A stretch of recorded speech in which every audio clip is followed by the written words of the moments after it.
au Bénin. Nous avions décidé, Monsieur le Président, à l'époque, vous et moi, vous et nous tous à l'époque, que le RAVIC serait mis en œuvre et irait jusqu'à ce que l'état civil soit une réalité pour tout le monde au Bénin.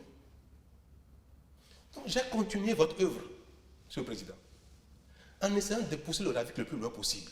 Ça a coûté de l'argent, de l'énergie, et nous avons fait les recensements et autres. Et c'est géré par l'ANIP. De sorte qu'aujourd'hui, en dehors des points d'enrôlement de l'ANIP, on vient d'ailleurs de décentraliser cela, de sorte que dans les arrondissements, dans les mairies, l'ANIP maintenant a installé le dispositif pour que les citoyens puissent aller directement se faire enrôler pour ceux qui ne l'ont pas fait et que les naissances fassent l'objet d'une transcription directe au registre d'état civil, à la base de données d'état civil. Aujourd'hui, ça c'est devenu technique. Monsieur Eric Rouleté a parlé de l'algorithme qui permet de mettre dans l'état civil toutes les données et de pouvoir extraire ceux qui ont 18 ans, qui sont en âge de voter. Ce logiciel et son implémentation est technique pour que, au fur et à mesure que les gens naissent, leur état civil soit établi, qu'ils figurent dans la base de données et qu'on sache exactement à quel jour ils auront 18 ans. Que ceux qui ont été aujourd'hui recensés, enrôlés, on sait exactement quel âge ils ont aujourd'hui, quel âge ils auront, qui aura 18 ans pour voter. Donc, nous avons tout fait pour que la gestion efficace de l'état civil soit une réalité au Bénin. Il y a des grands pays qui ont une compétence quelque part, les gens leur font appel. Et beaucoup de nos compatriotes ont assuré des postes de façon critique dans les autres pays du monde, même développés. Nous aussi, nous pouvons également par moment faire appel à des Chinois, à des Américains, des Rwandais, des Sénégalais, des Togolais, des Ivoiriens, pour nous accompagner dans notre quête de développement. Moi, je n'ai pas de complexe à cela. C'est pour ça que pour le RAVIP, nous avons tout fait pour qu'on ait un outil technique qui permet d'intégrer systématiquement les naissances au jour le jour, qui permet d'intégrer systématiquement les décès au jour le jour.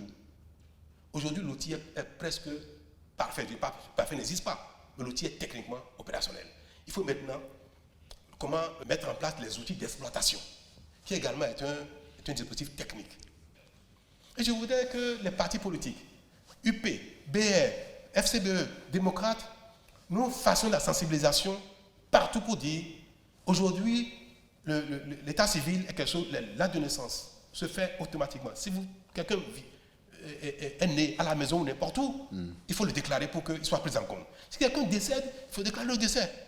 Le député a dit qu'il ne connaît pas le logiciel qui a été mis en place, comment c'est implémenté et qu'il faudrait auditer.